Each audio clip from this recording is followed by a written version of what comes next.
Bom dia a todos. Eu espero que todos estejam bem. Agradeço demais a presença de vocês aqui, os colegas, professor Ciro, professor Fábio, professor Georgia. Meu nome é Jair Dias Carvalho, Essa é uma atividade do Grupo Soberania Nacional, do Núcleo de Estudos de Filosofia da Energia da UFO, e também uma atividade para os estudantes do primeiro período, ProInter 1. Muito obrigado, os meninos estão todos aí.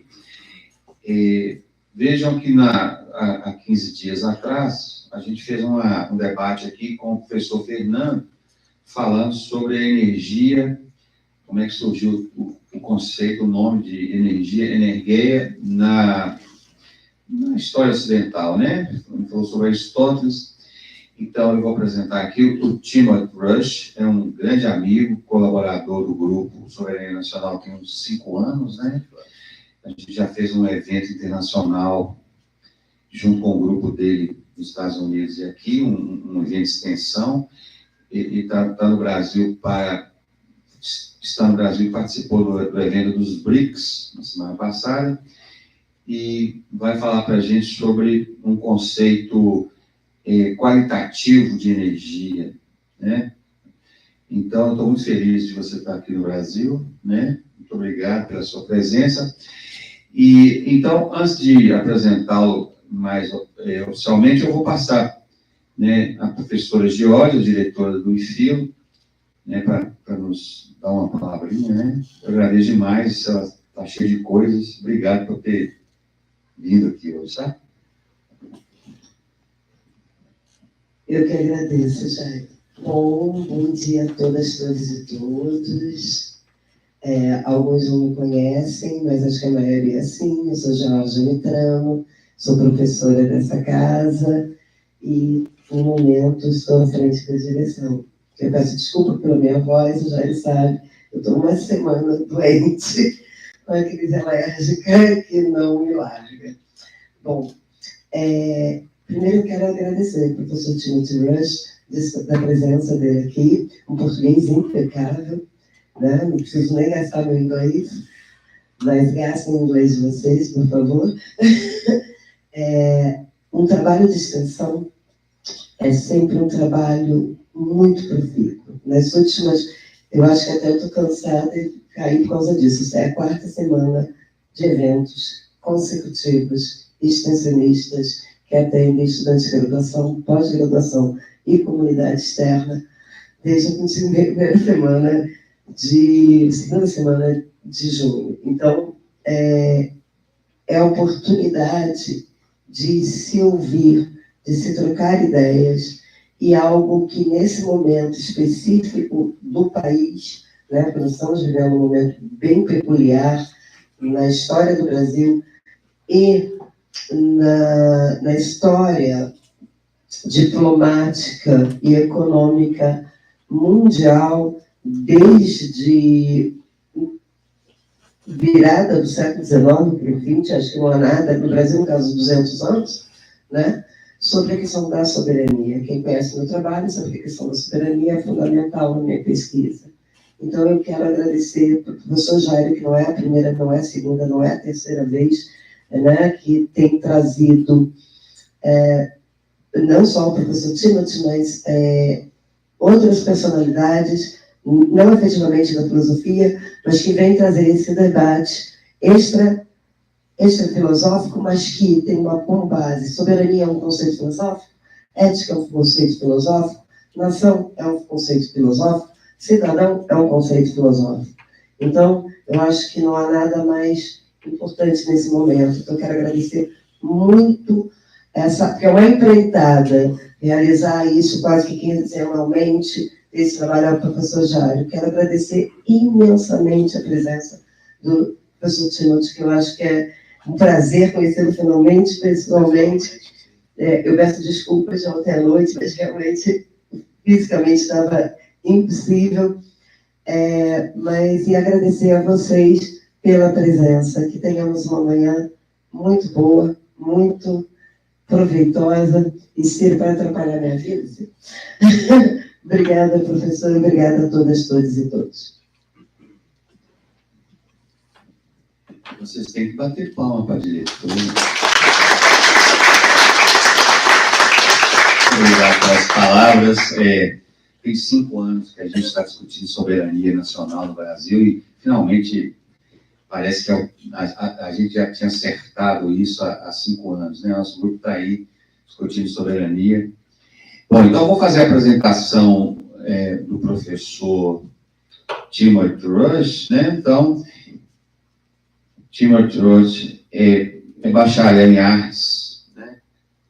Social Studies, e tem um mestrado em antropologia social na Universidade de Harvard, né? Levou a cabo pesquisas antropológicas no Brasil em 74, participa do movimento do Livro LaRouche, que ele vai explicar depois, e depois da sua formação, ele atuou como jornalista, organizador político, no movimento LaRouche, né? Tem uma revista internacional, EIR, né? E a revista 21 Century Science and Technology, fez alguns estudos, né, importantes, por exemplo, Henry the Navigator, se eu estiver falando mal, você me corrija, and the Apollo Project that launched Columbus, e um texto sobre Alexander Van Humboldt, né, e esteve no Brasil nessa semana cobriu os BRICS, né? E aí eu estou muito feliz dele falar hoje sobre o conceito de energia contemporânea. Então, a gente fez nos 15 dias, o conceito de energia na filosofia antiga. Hoje nós vamos falar de um conceito de energia na filosofia contemporânea. Qual é o contexto para os estudantes que estão aí do ProInter? Como eu disse, um dos objetivos do curso de filosofia é preparar os professores para debater, por exemplo, qual é a relação do homem com o meio ambiente, qual é a relação do homem com o clima. Então, ele está dentro desse objetivo da licenciatura da UFA, formar pessoas que possam debater como que o homem se insere na natureza. Entende? Aí, semana que vem na aula normal, tá? Todo mundo 8 horas, e à noite às 19. Tá certo? Então, passa a palavra para o time. Tá bom? Tá bom. Muito obrigado mesmo pelas palavras amigáveis de vocês. Estou muito feliz, muito contente de estar com vocês, apresentar alguns conceitos, provocar uma discussão. Tomara que possa fazer isso. O que vou fazer são algumas observações iniciais, depois vamos passar um vídeo, volto para assim elaborar algo mais, mas quero deixar, temos até quando às vezes... Uma hora, você tem 1 hora para falar. E depois uma discussão? Sim. É excelente. Porque para mim as perguntas são de igual importância, porque podemos assim entrar em coisas, só apresentar e não poder dialogar, para mim é muito, muito mal. Então, o nome da apresentação é muito importante. Associar o conceito da energia com o conceito da anti-entropia. É fundamental. E aí se vê como juntar as questões filosóficas com as questões físicas da energia. Agora, o momento meu é o momento de Lyndon LaRouche. Faleceu faz 6 anos, aos 96 anos. Teve uma larga história, não é, de participação política, filosófica, em termos de relações internacionais, etc. Se postulou muitas vezes à presidência dos Estados Unidos. Ficou baixo uma pressão tremenda por parte da elite norte-americana, especialmente da Grã-Bretanha, por abocar em prol do desenvolvimento de todo o mundo em contra do domínio de Wall Street, de Londres, dos grandes, do neoliberalismo, etc. Nos anos 80 do século passado, ele chegou a falar e ter relação pessoal com o presidente mexicano da época, José López Portillo, também com Indira Gandhi da Índia, etc. Estava falando com gente nos Estados Unidos para realmente quebrar o domínio do Fundo Monetário Internacional. E para vocês aqui no Brasil é fome, miséria e inflação, não é? A sigla do FMI. Agora, ele, durante os 80, passou um período de demonização na imprensa dos Estados Unidos, outros lugares, até chegaram com várias acusações totalmente politicamente motivadas, e depois de 3 anos de busca, lograram uma corte suficiente corrupta para mandar-lhe à prisão por 5 anos. Foi preso político dentro dos Estados Unidos. Mas ao sair, recebeu membresia da Academia de Ciências Russas. A senhora Helga Zepp-LaRouche, a esposa dele, fez viagens contínuas à China, com um diálogo muito frutífero que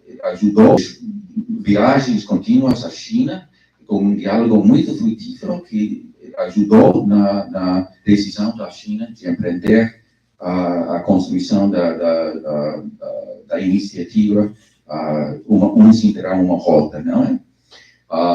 Toda a ideia de um desenvolvimento mútuo, exatamente como se vê agora nos BRICS, é a dedicação de toda a vida de LaRouche. Digo tudo isso porque ele foi um pensador mais que qualquer outra maneira de qualificar a contribuição dele. E como pensador, esse conceito de anti-entropia é fundamental, porque vocês imaginam, já tem uma ideia que é o entropia, não é? Ou seja, que o mundo fica com tendência para diminuir a intensidade ou a complexidade para, ao final, chegar a um momento de equilíbrio sem capacidade de desenvolver. Isso sim acontece em certos experimentos científicos, muito como uma caixa que tem um gás mais densa e menos densa por outro lado, como uma parede, ao abrir comunicação entre as duas câmaras, então vai chegar a um nível equilibrado, não é? Ou seja, totalmente homogeneizado. Agora, se pode assim, criar tais experimentos no pequeno, mas em termos do universo, você vê nas galáxias, você vê em todo fenômeno da física, etc. Outro processo totalmente distinto, que é a capacidade de intensificar as capacidades de transformação. Ao gerar novos princípios, novas capacidades de ação, exatamente como nós, os seres humanos, fazemos com nossas mentes. Ou seja, a mente humana em pequeno, como uma reflexão da natureza do universo como um todo. Agora, vou tocar várias coisas rapidinhas e depois de passar esse vídeo, volto para se elaborar um pouquinho mais. Para o senhor LaRouche, ele teve fama internacionalmente desde os anos 70 do século passado em impulsar, promover o desenvolvimento da energia da fusão, que vem mais além da fissão, não é? A energia de fusão. Agora, a fusão não temos dominado ainda na Terra, mas é o processo fundamental do universo. Todas as estrelas, o Sol, por exemplo, é uma usina de fusão. Isso vai abrir passo para superar todos os limites ao desenvolvimento, ao crescimento que os malthusianos insistem existe, não é? Ele fundou, faz mais de 50 anos, a Fundação em Prol da Fusão, Fusion Energy Foundation. Eu apenas me integrei no movimento dele, no momento de 74 do século passado, e eu fui com ele à fundação dessa fundação. Durante toda a perseguição de LaRouche, ao final dos 80 do século passado, o governo dos Estados Unidos chegou a declarar em uma falência involuntária essa fundação. Não, tivemos que fechar a publicação nossa, Fusion Energy, que teve, na época, uma tiragem, se diz, de 100.000 exemplares cada edição.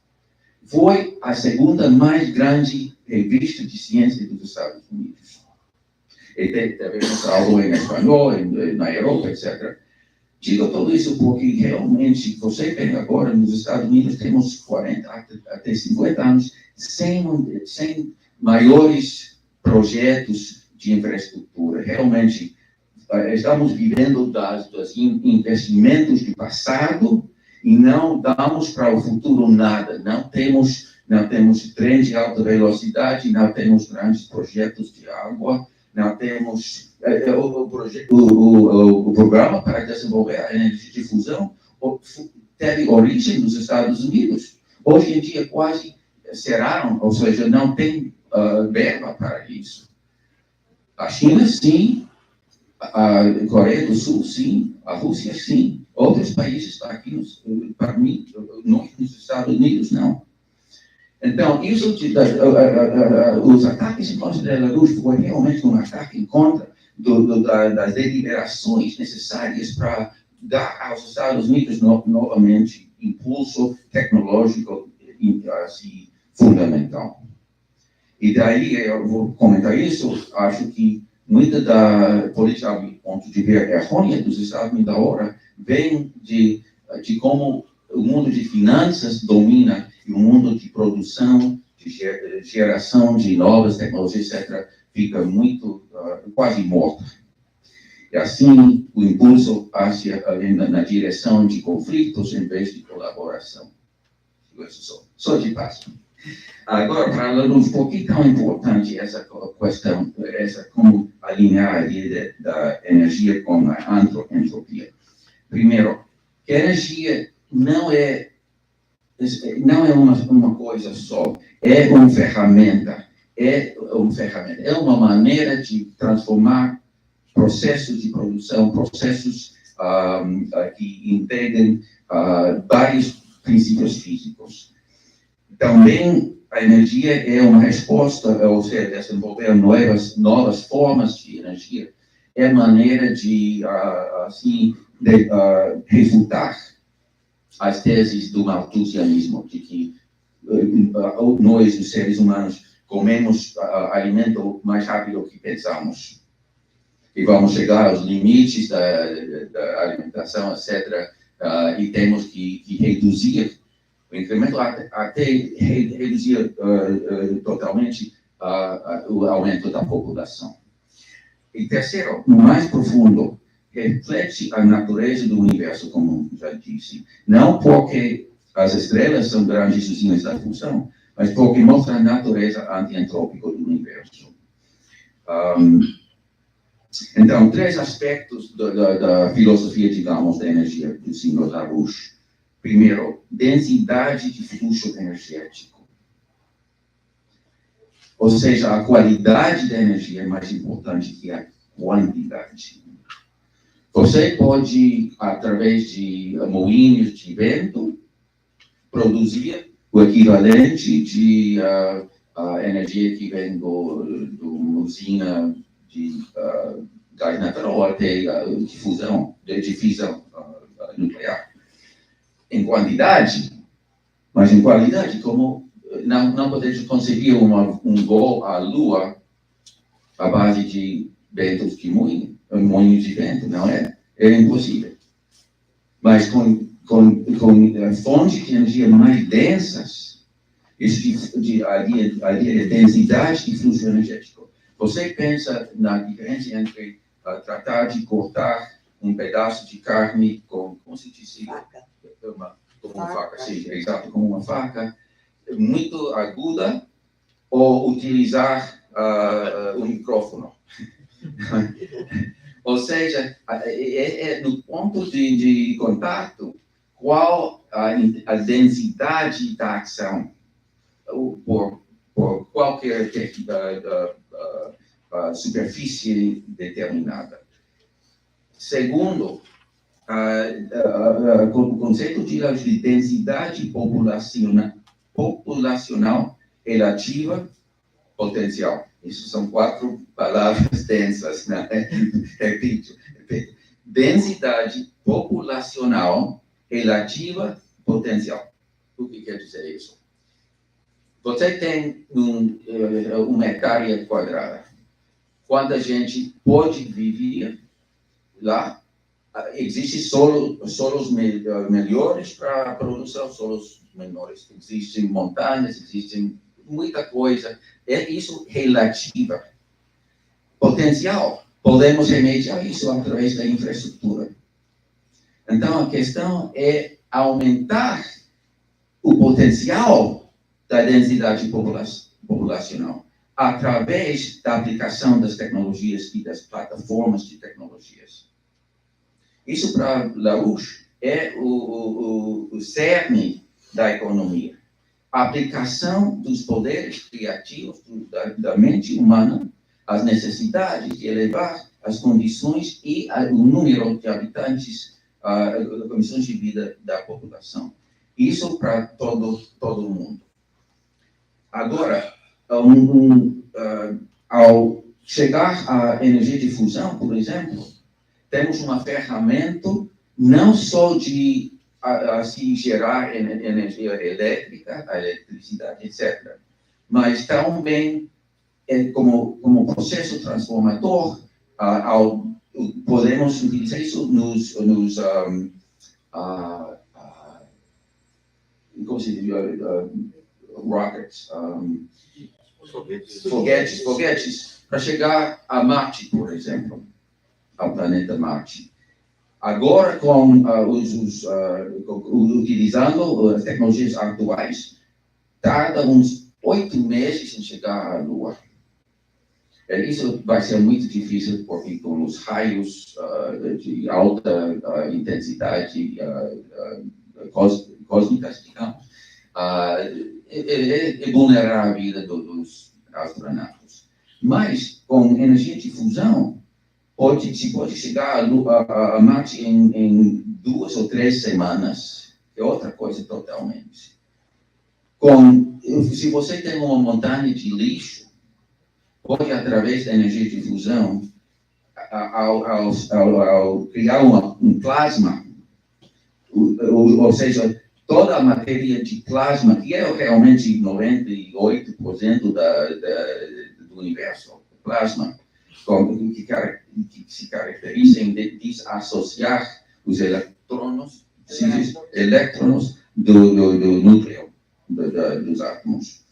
Então, ao entrar na energia de fusão, podemos entrar em todo aspecto da energia, ou seja, a forma de material plasma. Agora, com um montão de lixo, podemos fazer um plasma e com processos magnéticos, podemos, assim, extrair... Incinera, queimar. Não queima, não. Podemos, assim, extrair todos os elementos, porque no plasma, os elementos vão ter características distintas ao o processo do magneticismo. Assim, isso solta todo isso. Isótopos é outra coisa que podemos elaborar de maneira tremenda para a medicina e para muita outra. Ou seja, isso é uma ferramenta quase sem limites. Agora, vamos passar o vídeo, porque se aplica todas essas observações aos processos biológicos também. E um grande cientista russo-ucraniano, de nome perfeito, de Vladimir Vernadsky. Não sei se vocês conhecem o nome dele. Ele é das mentes gloriosas da humanidade. Os dados dele, eu acho que se nasceu como 1870 ou 65, morreu no ano final da Segunda Guerra Mundial, em 1945. Ele foi Biofísico. Biogeofísico. É um termo que ele inventou. É o estudo da evolução da vida no planeta, especialmente o período geológico de 650 milhões de anos atrás até agora, mostra o conceito da densidade de fluxo energético biológico.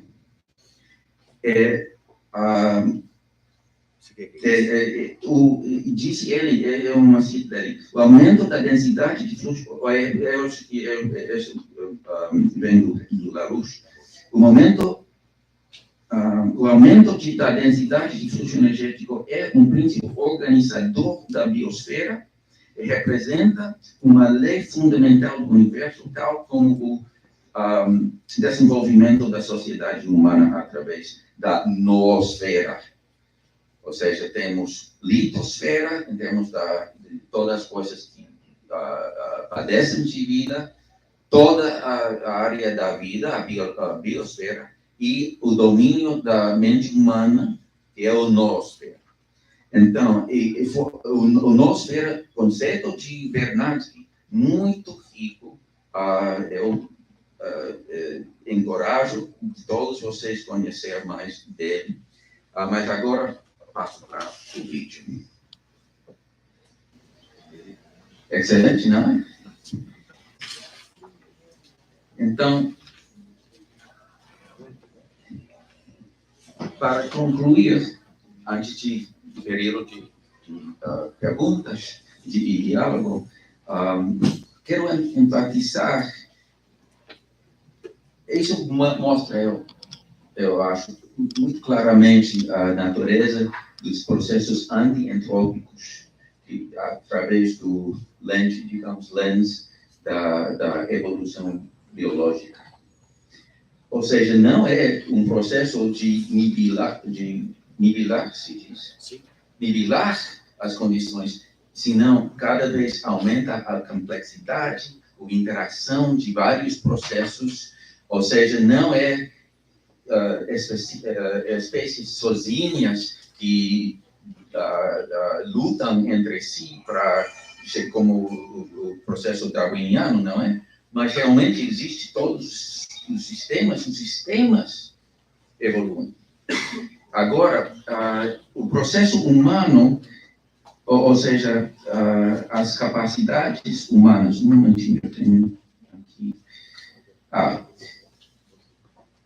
Eu vou, essa é uma passagem de um colega meu, Jason Ross, só para, assim, enfatizar o que quer dizer a noosfera, além do biosfera.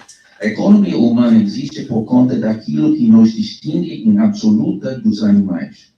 A capacidade da mente humana individual para desenvolver uma hipótese, uma ideia que incorpora algo que, não sendo percebido pelos sentidos, atua, não obstante, sobre o mundo percebido. Isto é, princípios físicos universais. Essas descobertas são como instrumentos, mas não são físicas.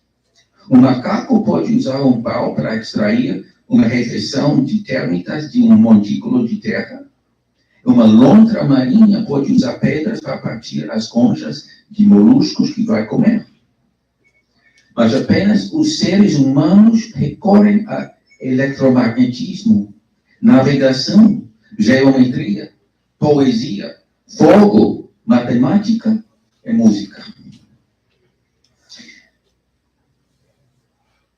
Isso nos possibilita, assim, condensar e avançar os processos que, durante milênios, milhões de anos, ou seja, já no vídeo se vê, estamos falando de centos de milhões de anos no desenvolvimento da biosfera. Nós podemos avançar esses processos diríamos em um processo que vai ajudar o meio ambiente, não em contra. Isso podemos, através de, podemos dominar os desertos. E todo esse processo que se tem através de milhões de anos, podemos nos desertos agora, a China, por exemplo, parte do deserto de, Taklamakan, outro também, o Gobi. Vem através de sembrar grandes florestas, vem mudando o clima exatamente como se vê aqui através dos milhões, em 10 anos, em 20 anos. Agora, isso nos apresenta algo muito importante. Faz 2 dias que estive no Rio, participando numa conferência do BNDES.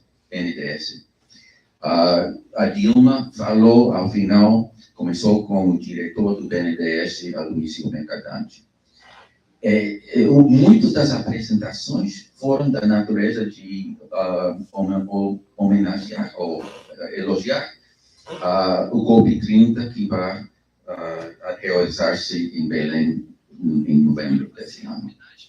Com uma quase de espírito religiosa, falando da necessidade da transição energética, etc. Falando muito de como descarbonizar. Agora, o processo que já experimentamos nesse vídeo se baseia no uso de carbono.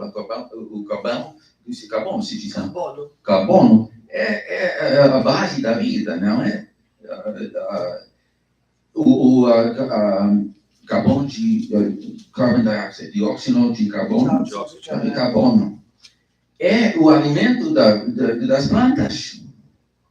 Aumentar a quantidade de dióxido de carbono aumenta a extensão da vida vegetal no mundo. Temos experimentado um aumento leve nas porcentagens de dióxido de carbono. Desses satélites se vê uma extensão que corresponde a isso em termos da quantidade vegetal no mundo. Isso não é um processo mau. Existe dentro do ar uma porcentagem quase de dióxido de carbono muito pequeno. Isso de decretar que é uma poluição aumentar é um absurdo. Tem efeitos, existe algo em termos de aquecimento, mas quando você ouve nessa conferência no BNDES, falou várias gente, a maior quantidade de dióxido de carbono na história. Outro absurdo. Temos recordes registro, não? De 200 anos. Temos períodos não de aquecimento, mas de enfriamento muito forte há 500, 600 anos. O que chamamos agora, em inglês, Greenland. Não sei como se diz em português. Como? Terra verde. Terra verde, não é? Toda essa terra que agora Trump quer colonizar, assim, decretar parte dos Estados Unidos. Por que diz verde? Porque na época da chegada dos vikings, como se diz? Vikings, era muito mais verde. Ou seja, temos mudanças climáticas grandes. É isso de alegar que somente a atividade humana moderna, industrialização, etc., causa uma crise climática assim, quase irreversível, impossível de fazer reversar. É realmente algo, é um ataque contra a natureza dos seres humanos e a natureza da natureza, do mundo de natura. Então, eu quero apresentar para vocês um reto de realmente pensar muito profundamente sobre a natureza do ser humano, como produto de todo um processo de milhões até bilhões de anos do desenvolvimento do planeta, antientrópico. Como podemos forjar novas plataformas de produção de todos os elementos para uma vida digna para toda a humanidade. Os chineses é muito interessante o que vem fazendo os chineses. Porque se tem muita tecnologia verde, não é? Inclusive são tecnologias de ponta. Mas também vem construindo usinas de energia nuclear. Tem agora como 60 e vão chegar a 100 dentro de 5 anos. Os Estados Unidos, temos agora como 95 usinas de energia de fissão, mas é menor do que tínhamos antes. Ou seja, eles têm um ímpeto, um impulso muito forte para criar toda uma gama de energias. Não sair das tecnologias atuais para utilizar tecnologias mais baixas em termos de densidade de fluxo energético, como são as eólicas e solares. Mas, assim, em gama muito amplo de opções, assim, forjar mais energia densa de capacidade transformadora e também outras. Isso é muito importante, porque a ideia de descarbonizar é realmente desanimar a vida, o complexo da vida em geral. Isso não vai ajudar o meio ambiente. Obviamente, não devemos assim, desmatar, extrair coisas e deixar solos inférteis, é óbvio.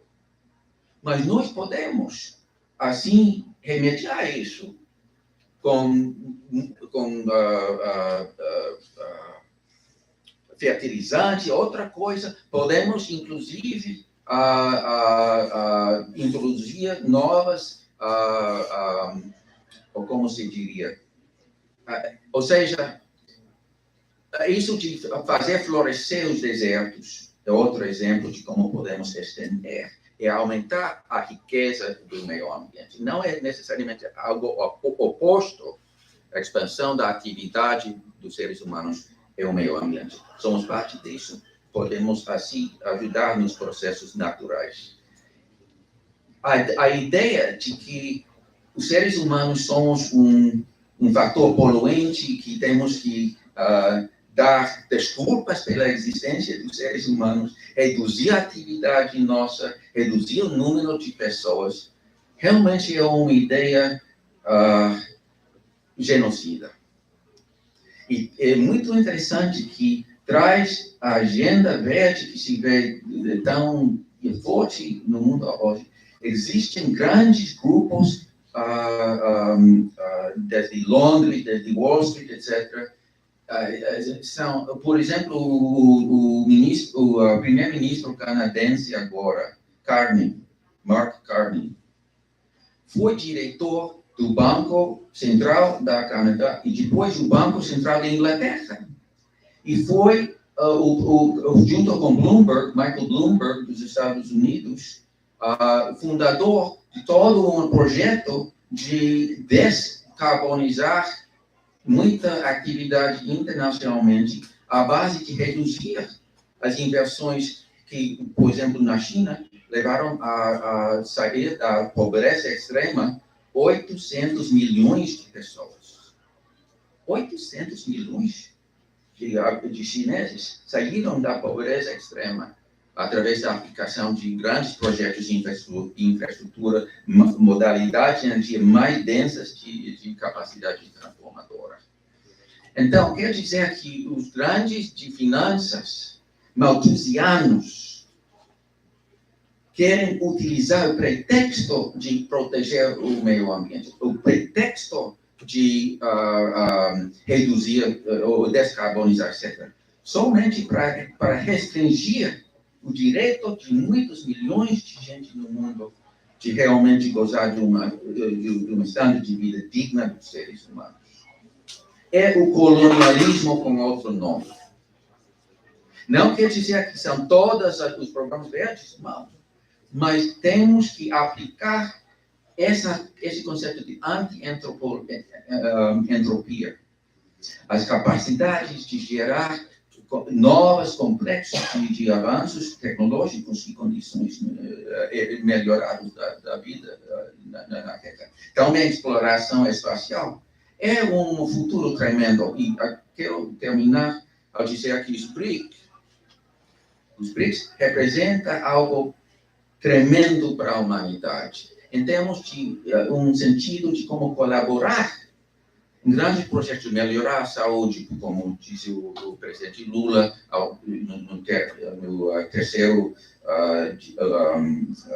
na terceira sessão da cúpula dos BRICS, faz 4 dias. Temos em frente grandes possibilidades agora com o anúncio da colaboração brasileira e chinesa em construir uma ferrovia bioceânica, sonho de faz 150 anos, não é? Exatamente como fizemos nos Estados Unidos com a construção sob a administração de Lincoln, da ferrovia transcontinental, o que fez o grande Sergei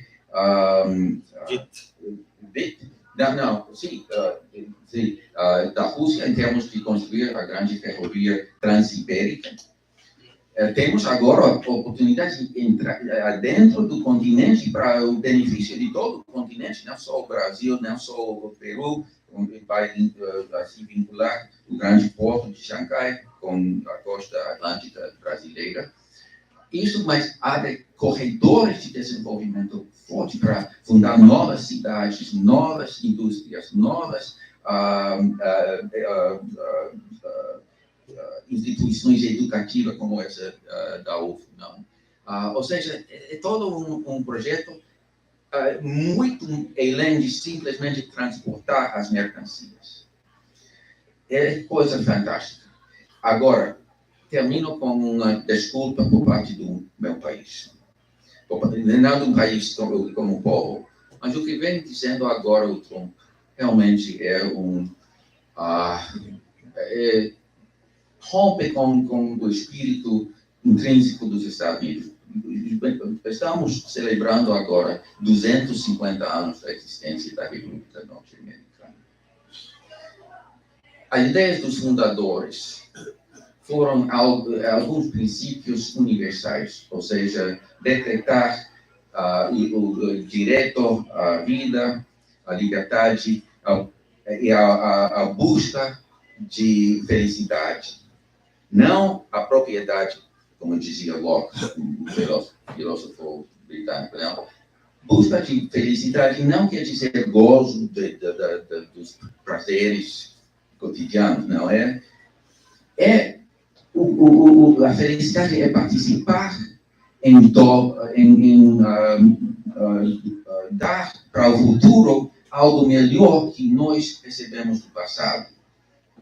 Ou seja, ultrapassar os anos de vida individual numa existência cada vez mais rica da humanidade dentro do planeta cada vez mais complexo e com mais potencial de transformação. A existência não é um ser, é um estar. Ou seja, é um processo de mudança. Contribuir a isso é a felicidade. Agora, o Trump, nesses meses, porque anteriormente existiam algumas possibilidades mais positivas em termos de tratar de melhorar as relações norte-americanas com a Rússia, com a China, etc. E diminuir o ritmo de guerra sem fim que padecemos faz 25 anos. Não é? Temos nos Estados Unidos os jovens que entram no exército e os pais ou as mães dessa gente também lutaram nas guerras, ou seja, já é uma geração toda uma geração de guerra, desde o Iraque, Afeganistão, etc. Agora, o Trump teve a intenção de reduzir todo esse panorama bélico, mas nessas semanas e esses últimos meses é tão errático, tão impulsivo, tão de um dia para outro, não se pode confiar o que vem dizendo. Isso de agora dizer aos brasileiros que ele vai fazer uma intromissão nas coisas internas da soberania brasileira, é realmente, eu acho, horrível. É totalmente sem justificação. Quero pedir para vocês desculpas. Existe dentro do povo dos Estados Unidos algo muito importante como o DNA, se diz isso, DNA do país, uma história muito positiva, desde a fundação, toda a obra econômica do Hamilton em fundar o que se pode chamar o sistema americano de economia política em contra do sistema britânico. Isso é um aporte muito importante para todo o mundo. Existem correntes dentro do Brasil, dentro de muitos países que assim absorveram e avançaram ideias originalmente de Hamilton, depois o grande presidente John Quincy Adams, depois o Lincoln, depois o Franklin Roosevelt, depois o Kennedy, o King, ou seja, e LaRouche. Temos dentro dos Estados Unidos uma história de benefício universal muito importante. Somente durante os últimos 50 anos de domínio do sistema britânico, de especulação, de utilizar livre comércio como rótulo para assim restringir as capacidades do desenvolvimento cabal das economias menos desenvolvidas. O uso a promoção da droga internacional, de neocolonialismo baixo o pretexto de defender o meio ambiente, etc. Ou seja, somente durante estes 50 anos vem surgindo um país norte-americano outra vez colonizado pelos britânicos. Então, nós, do movimento de LaRouche e Instituto Schiller, queremos proclamar uma segunda revolução contra os britânicos, igual e para superar a primeira e colaborando com os BRICS. Eu não trouxe comigo, temos folhetos muitos abogando por a integração dos Estados Unidos nesse grande complexo de colaborações entre os BRICS e outros países que agora têm nos BRICS, um polo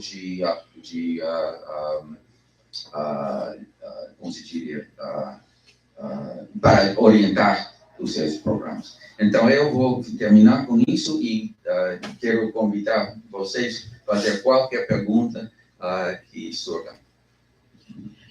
Muito obrigado, Tim.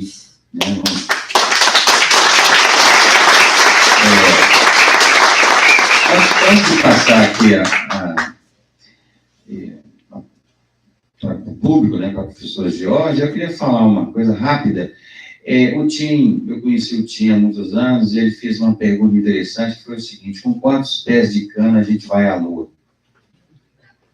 Vocês entendem? Se você vai à Lua com um tipo de combustível específico, né?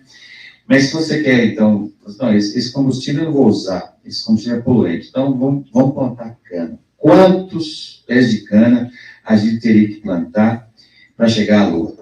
Eu fiquei intrigado com essa comparação, né? E aí, então, é isso que ele está falando, quer dizer, existem energias que são mais densas. Né? Se você pegar, por exemplo, o Sol, a densidade dele, a radiação, ela tem baixa densidade.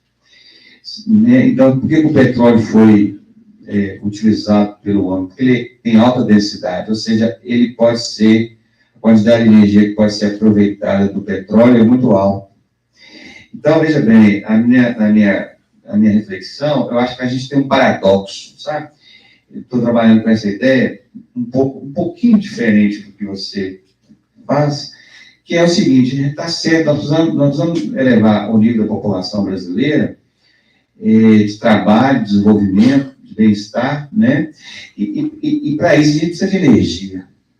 Vocês também, né? Vem em aula, falando fraca energia. Então, precisa aprender a estudar, você precisa de energia, ficar energizado, né? Mas, por outro lado, você tem um problema climático. Então, tem um paradoxo aí, então, estamos resolvendo, então, um filósofo. Entendem? Então, precisamos resolver como é que nós vamos ter uma energia de alta densidade disponível para a gente poder realizar as coisas e, ao mesmo tempo, cuidar da Terra. Então, esse paradoxo tem que ser pensado.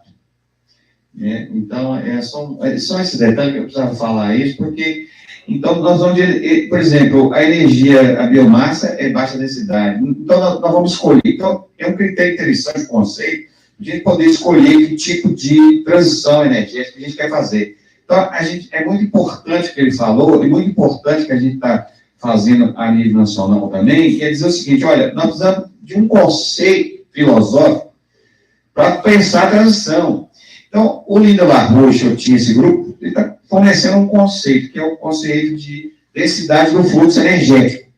Então, a gente tem que pegar esse conceito, que vem da engenharia, vem da economia, pensá-lo filosoficamente, assim, olha, para pensar a transição energética, nós estamos disponibilizando, nós da filosofia, estamos disponibilizando um conceito.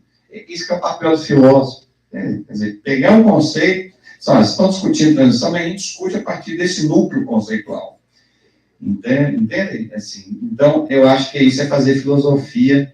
Essa não era a pergunta, eu não queria fazer só esse comentário, porque, né, eu fiquei muito intrigado quando você fez essa conversa. Com quantos pés de cana a gente vai à Lua? Com quantos pés de cana você movimenta seu carro?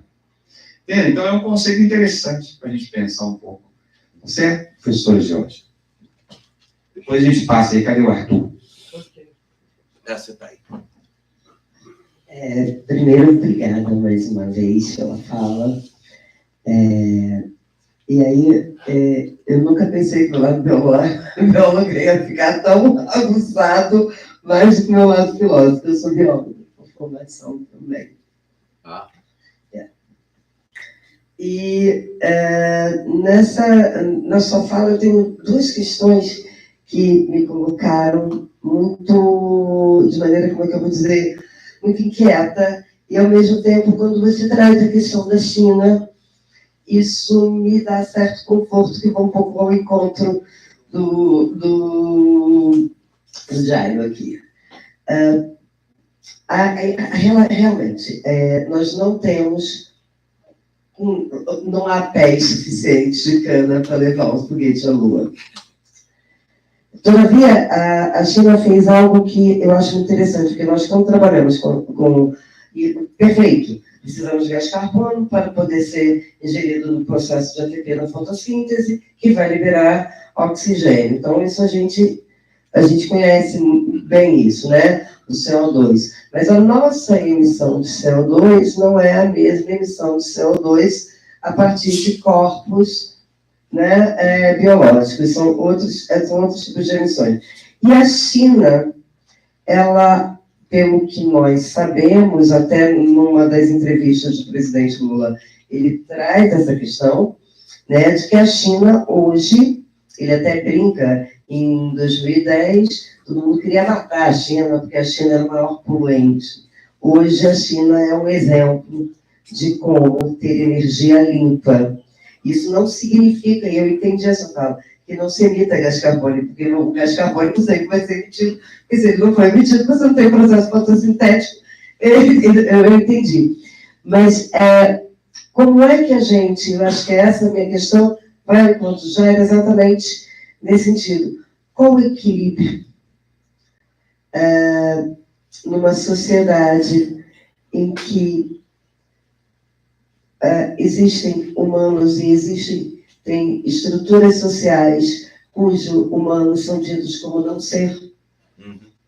E aí a minha pergunta vai nesse sentido, para essa equidade entre o biológico e a tecnologia, porque nós vamos ter, a gente não vai voltar, isso é impossível, é humanamente impossível, mas onde é que voltar esse equilíbrio, essa capacidade entre uma produção, entre um resgate biológico? Eu acho que a China é um bom exemplo, porque ela faz a emissão de carbono com carbono limpo, que eu acho que aqui que é a grande questão que está em jogo, esse carbono limpo, exatamente esse carbono que a gente necessita para a manutenção de todo o sistema, né, de uma biosfera.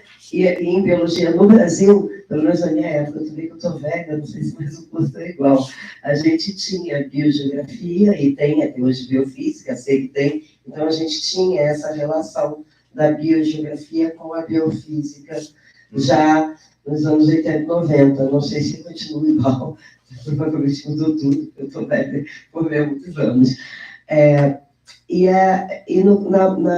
Na sequência da minha pergunta, você me traz uma questão, e aí eu tenho aqui alguns alunos que foram meus alunos no mês passado, e nós finalizamos o nosso curso, que era por em ter 2, lendo a ideia de uma história universal do Kant.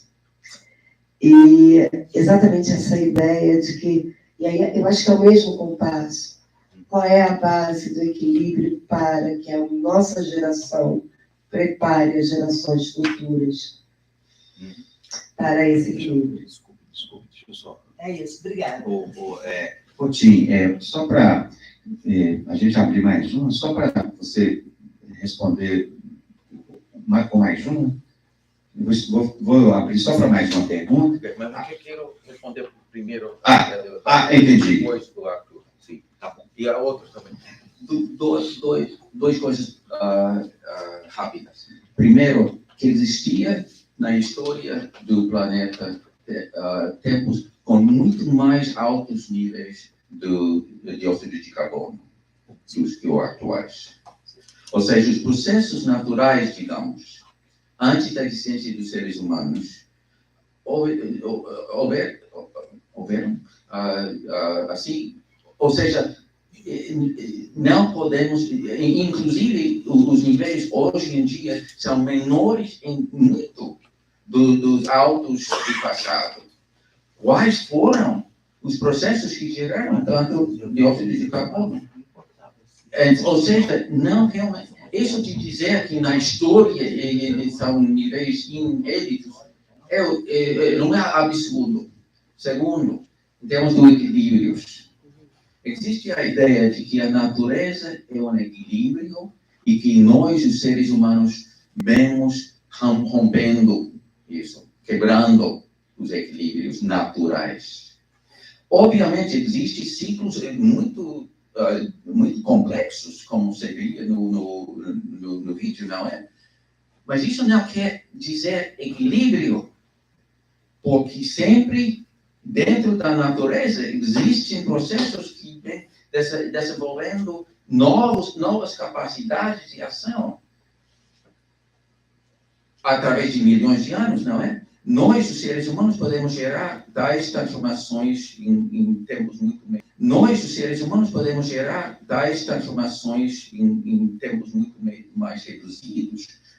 Mas o importante não é pensar que existe um equilíbrio e também temos que manter algo na natureza sem tocar. Porque a natureza mesma vem mudando-se. É questão de utilizar a sabedoria de nossos modos de pensamento para fazer assim interaccionar e melhorar, em certo, como fazer florescer os desertos. Podemos fazer coisas muito benéficas para a natureza, não é? Mas a questão de equilíbrio é algo, é uma ilusão. A questão é utilizar a sabedoria para não assim quebrar um equilíbrio para deixar um deserto. Muito bem. Arthur. Paulo, você faz pergunta resumida, viu? Quantos minutos? 2, 1. Professor, eu estudei antropologia com o Diego e nós estudamos um antropólogo britânico, Tim Ball, que relacionou a filosofia com a antropologia e ele desenvolveu uma teoria chamada o mundo como malha. Ele diz que tanto seres animados quanto inanimados estão em relação, que é uma malha que quando todos os prós são apertados, quando uns relaxa, a malha desmonta. Reportando ao que o professor disse que houve uma época no mundo que havia um alto grau de CO2, mas nessa época não existe ser humano. A partir do momento que o ser humano existe e se pressupõe que a taxa de CO2 começou quando construiu a máquina a vapor.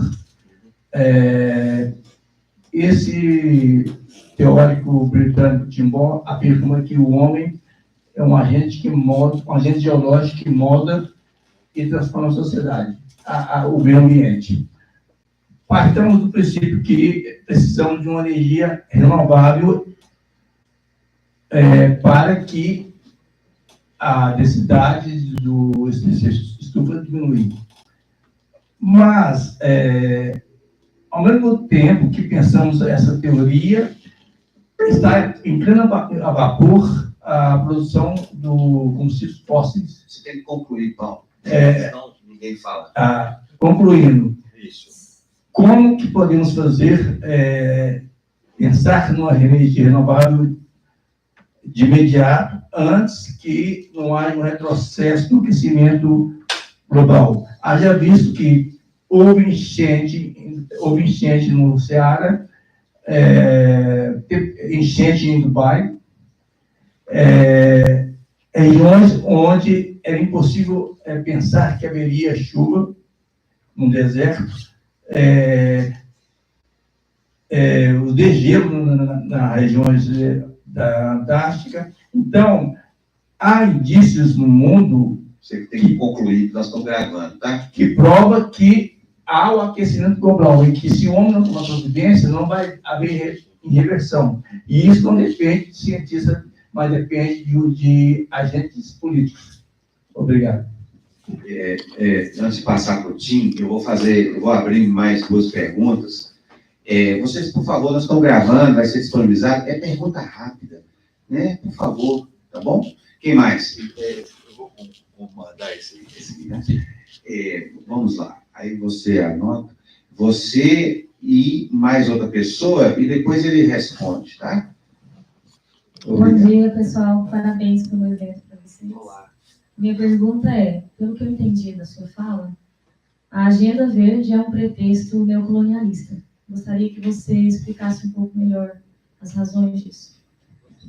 Vamos lá, mais uma pergunta. E aí a gente passa para o Tim. Eu tinha a pergunta, um questionamento. Como um americano, o Trump, ele quer muito comprar a Groenlândia, né? E ele usou de argumentações, tipo assim, que ele vai usar melhor as terras e tudo mais. Ele vai ser produtivo de forma limpa, né? Só que teve alguns estudos que disseram que provavelmente se ele comprar a Groenlândia, de tanto que ele vai explorar o território, vai gerar muita poluição. Né? Eu queria saber o que um americano acha sobre tanto a compra da Groenlândia, quanto o que você acha que vai fazer? Você vai conseguir fazer de forma limpa ou vai sujar 100% aquele território? Obrigado. Chico.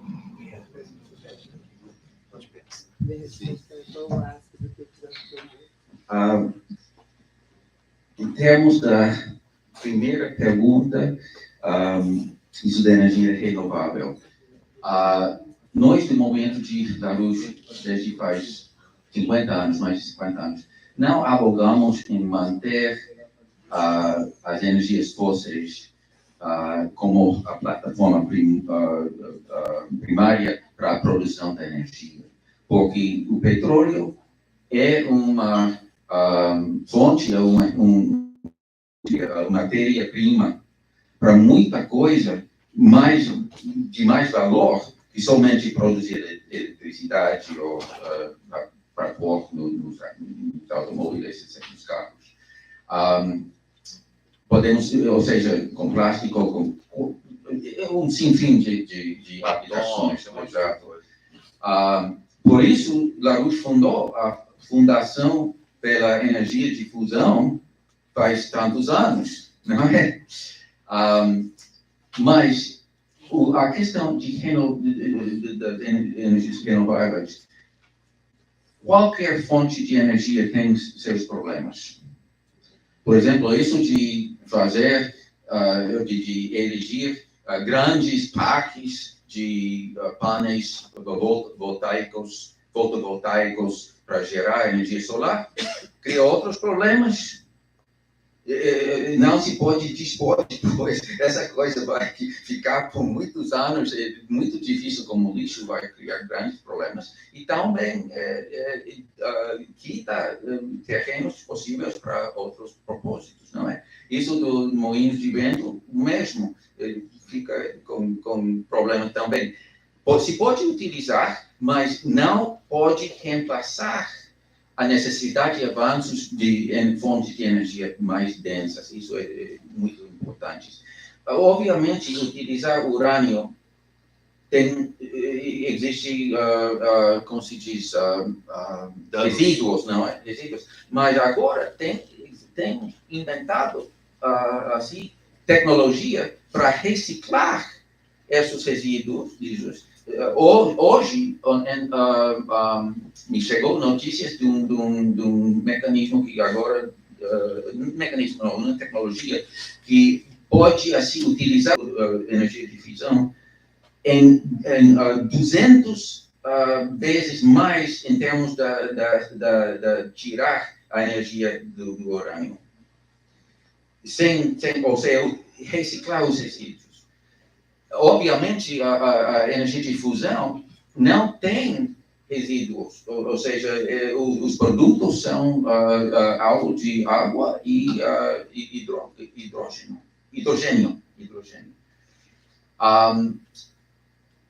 Bom, uma coisa muito interessante, vou notar isso muito. Existe na Lua quantidades do que se chama hélio 3. É um combustível magnífico para a energia de fusão, melhor que o deutério, trítio, que é outra combustível. É porque isso dos raios cósmicos, etc.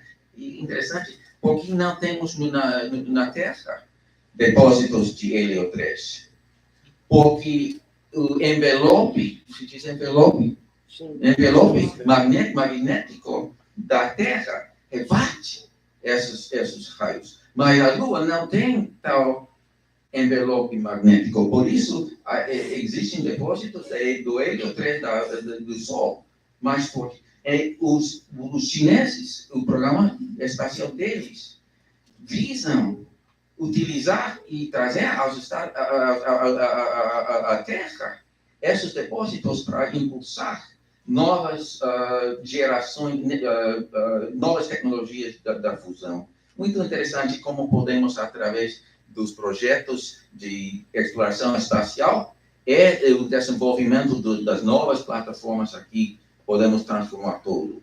Isso temos manter um apetite apetite forte para tais possibilidades. E dá para os jovens como vocês um sentido de otimismo que não realmente padecemos um período onde temos que desculpar a existência dos seres humanos. Realmente podemos projetar um futuro muito bom. E para nós, nos Estados Unidos, temos um nível de pessimismo incrível. Tem alguns, como se chama, polls, assim como Ibope ou... pesquisas da opinião pública, não é? Faz 25 anos ou 50 anos, quase todo mundo dizia que ia melhorar as condições para as crianças, os filhos, etc. Agora, mais de 70% dizem que vamos, os nossos filhos e netos vão herdar um mundo pior. Temos que, assim, desatar um otimismo, outra vez, tecnológica, claro, com sabedoria. Não é simplesmente utilizar qualquer tecnologia sem pensar nas consequências, mas temos que realmente restaurar o otimismo. Segundo, em termos da pergunta de você, em termos como pretexto, esse veneno malthusiano inerente no sistema britânico, que é interessante que Malthus, que dizia que comemos mais rapidamente que pensamos, que não podemos inventar novas fontes de alimento para assim, dotar aumentos populacionais. Ele foi professor numa universidade britânica erigida pelo British East India Company, a companhia britânica das Índias do Leste, British East India Company. E foi, dentro do Império Britânico, uma doutrina feroz de reduzir os potenciais de desenvolvimento das colônias, não é? Agora, depois da Segunda Guerra Mundial, os britânicos não puderam manter o seu império. Mas, durante os anos 60, desde Londres, vieram toda a doutrina das taxas de moedas flutuantes, não é? Toda a explosão de especulação, etc. Agora temos um cassino, não temos uma economia no Atlântico. É um cassino. Então, eles que querem defender isso, dizem que querem restringir inversões em grandes usinas, inclusive de petróleo ou outra coisa, no sul global, digamos, para proteger a floresta, ou seja, muito projeto de benefício muito grande para muita gente. Por exemplo, na África, o potencial das barragens no Rio Congo, existe um trecho perto quando o Congo chega ao mar, que se chama Inga, Grande Inga. Temos só 2 gigawatts agora de produção de eletricidade à base das barragens. Existem o potencial de 40 gigawatts. Agora, o presidente de África do Sul, Ramaphosa, em Paris, faz um ano, em uma conferência sobre sustentabilidade, etc., falou o presidente francês de como podemos fazer parcerias em termos de manter a floresta, blá, blá, blá. E disse Ramaphosa, depois de ajudar-nos em criar em Grande Inga o potencial para dar luz a 10 países a centro da África, não vou entrar nas discussões sobre sustentabilidade. Foi muito interessante. Obviamente, isso da energia hidrelétrica, mas vem da água, não é? Isso é muito favorável, mas o Banco Mundial negou os fundos para criar essa barragem, dizendo que isso ia impactar negativamente o meio ambiente. Esse é um exemplo de como digo que é pretexto em termos de manter um colonialismo disfarçado. Não sei se isso é uma resposta. Depois vou dar. Ok. E agora, em termos de Groenlândia, é outro absurdo do Trump. Não vou dizer mais. Vamos lá, Arthur. Mais 3 perguntas para a gente passar para a parte final.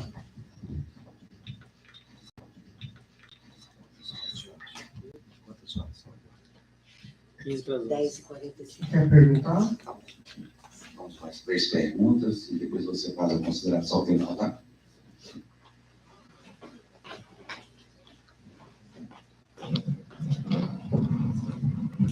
Bom dia a todos. Minha pergunta é relativamente objetiva. Eu queria entender, no vídeo, ele usa o termo florescimento, né, esse flowers, que o Marx, inclusive, usa também, na ideia de que, desenvolvendo as tecnologias, desenvolveríamos a natureza humana. E, nesse sentido, né, qual que é exatamente a sua concepção de florescimento, né? Porque às vezes eu fico me perguntando, você deu o exemplo da Lua, de que poderíamos minerar a Lua, e para além da ideia de que há um neocolonialismo, né, na questão ambiental, eu fico me perguntando, né, se o florescimento é de fato o homem ir à Lua, o homem como espécie, ser humano ir a Marte. Qual é, digamos, a necessidade? Por que temos que ter como florescimento a relação ou a correlação com esse tipo de alcance, digamos assim? Mais 2 perguntas para a gente encerrar, né? Mais uma, e tem mais alguém que vai fazer? Aí, então. Gabriel. Oi. Seria correto dizer que essa ideia de energia é necessária para que exista um certo nível de tecnologia ou de técnica? Tem, no caso, usando a definição de Aristóteles, né? Para criar um produto, você precisa desse contexto de energia. Eu só queria saber isso.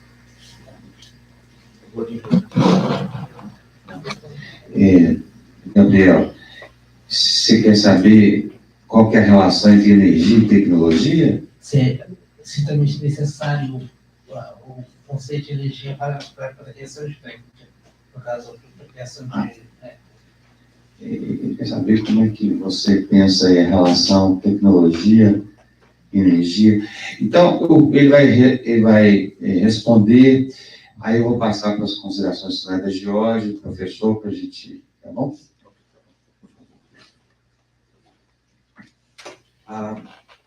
Em termos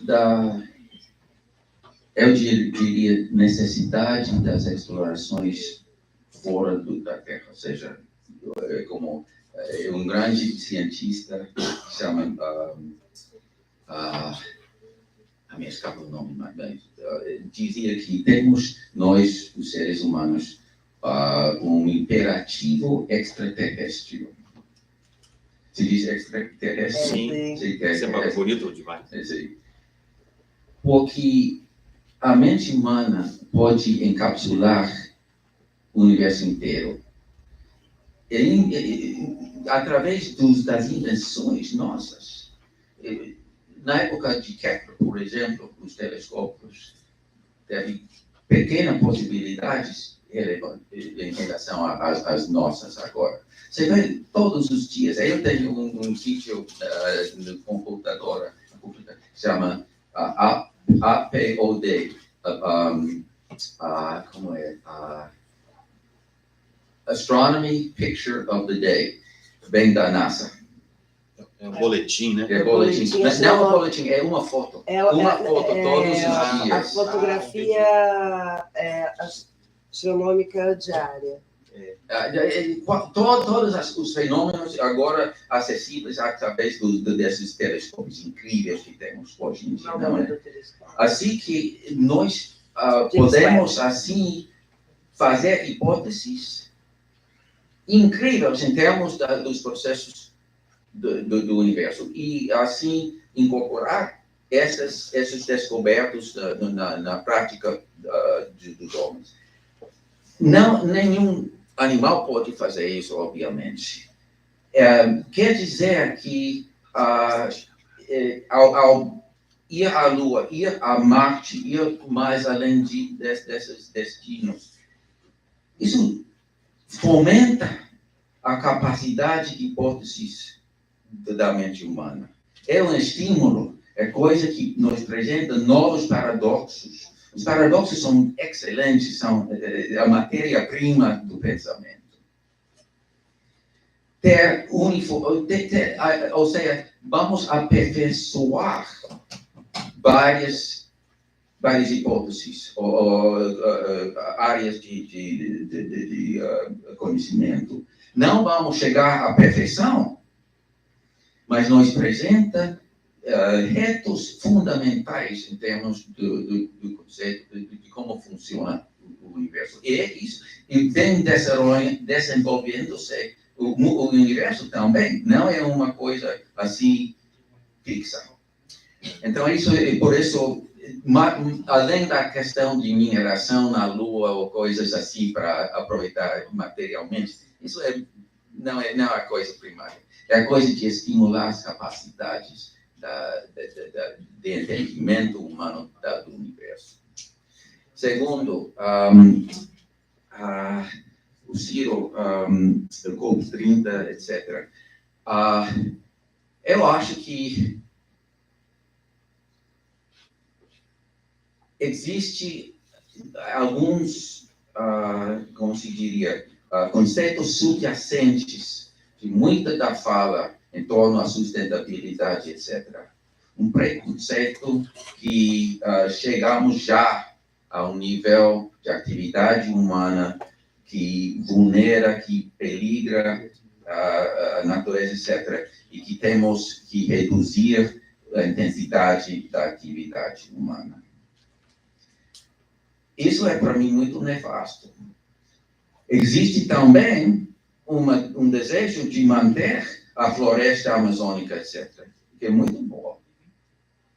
Não quer dizer que temos que nivelar a floresta, etc., mas temos que lançar grandes projetos, por exemplo, nesse evento no BNDES, as palavras energia nuclear não passaram a boca de ninguém. Ou seja, existe uma agenda muito restringida de pensamento em termos da relação com a natureza, etc. Com prejuízo em conta da estação da atividade humana. Obviamente, não em contra do meio ambiente para, assim, ajudar com novas tecnologias. Existem coisas que nós temos como coisa cotidiana, como o alumínio, não é? Você vai à floresta e encontrar alumínio? Não existe nada. É produto da mente humana. O mesmo com bronze. Não existe bronze. Até a matéria-prima para bronze existe em malaquite. Mas através da aplicação de tecnologias de energia mais densa, podemos fazer de certas rocas, extrair coisas que não existem dessa forma na natureza, mas ajudam muito no desenvolvimento da civilização. A energia de fisão quase não existe na natureza, mas agora dominada pelos homens, podemos assim fazer muita coisa muito benéfica. Ou seja, não é só utilizar matérias primas, nós podemos criar novas matérias-primas. Então, é um processo sem fim, muito otimista. Quero, para finalizar, somente eu tenho aqui uma coisa que vocês que quiserem podem... Energia e tecnologia que ele fez. Sim. Acho que a questão, o que acabo de dizer é a resposta a essa pergunta também. Que sem utilizar o carvão em vez de lenha, não se podia fazer coisas de aço, por exemplo. Ou seja, aumentar a densidade ou fluxo energético, podemos abrir passo para outros processos impossíveis com densidade menor da energia. Agora, temos aqui, para qualquer pessoa que quiser ler isso, a fundadora do Instituto de Chile, que é o think tank associado ao Movimento de La Luz. Temos também um serviço noticioso, RR, associado com o movimento. Isso é desde... Ok, perfeito. 10 princípios de uma nova arquitetura internacional de segurança e desenvolvimento. Nós temos conflitos tão devastadores como o genocídio na Gaza, outras guerras, a possibilidade do uso de bombas nucleares em contra do Irã por parte de Israel, os Estados Unidos. Realmente, os perigos são incríveis. Não se pode realmente solucionar todos os conflitos, um por um, em termos internos dentro desses conflitos. Realmente temos que concluir uma deliberação a nível de uma nova arquitetura, estilo BRICS, estilo iniciativa, uma rota, etc. Isso é o que diz a senhora Helga Zepp-LaRouche, 10 princípios de uma nova arquitetura internacional de segurança e desenvolvimento. O décimo desses princípios é um reto para todos. Temos mais aqui se esgota. É para você distribuir, é para você fazer essa confusão. Ok. O décimo diz, o pressuposto básico para o novo paradigma é que o homem é fundamentalmente bom, é capaz de aperfeiçoar infinitamente a criatividade de sua mente, a beleza de sua alma, sendo a força geológica mais avançada do universo, o que prova que as leis da mente e do universo físico estão em correspondência e coesão. E que todo o mal é resultado da falta de desenvolvimento e, portanto, pode ser superado. E, ao final, diz, uma nova ordem econômica mundial está emergindo, envolvendo a grande maioria dos países do sul global. As nações europeias e os Estados Unidos não devem lutar contra esse esforço, mas, unindo-se aos países em desenvolvimento, devem cooperar para moldar a próxima época de desenvolvimento da espécie humana, para se tornar um renascimento das mais altas e nobres expressões da criatividade. E conclui, vamos, portanto, criar um movimento internacional de cidadãos do mundo que trabalhem juntos para moldar a próxima fase da evolução da humanidade, a nova época. E com uma chamada cidadãos do mundo de todos os países univos.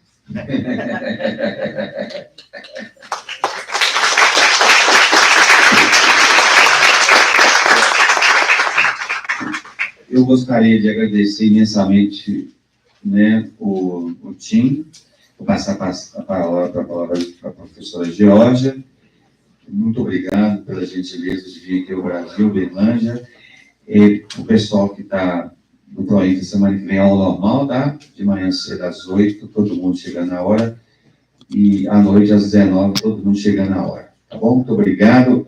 Vocês escutam as palavras finais aqui da professora Geórgia e a gente encerra. Tá bom? Quero mais uma vez agradecer ao professor Tinho, agradecer ao professor Jairo, agradecer a presença dos alunos, estudantes, eu falava alunos de não são mais, que é muito ruim, porque aluno, o prefixo de negação descansa em luz, o estudante não é o que vai estudiosos do latim, então é muito mais legal vocês serem estudantes. Queria agradecer a todos e acho que é uma oportunidade sempre fundamental de entender e saber que nós sabemos, nós brasileiros temos isso claro, mas é muito ruim diante dos ataques do governo, porque eu gosto de falar do governo estadunidense, né, sobre a soberania do nosso país. Então é muito bom saber que dentro do povo estadunidense a gente tem aliados. Isso é fundamental nessa empreitada para o mundo um pouco melhor.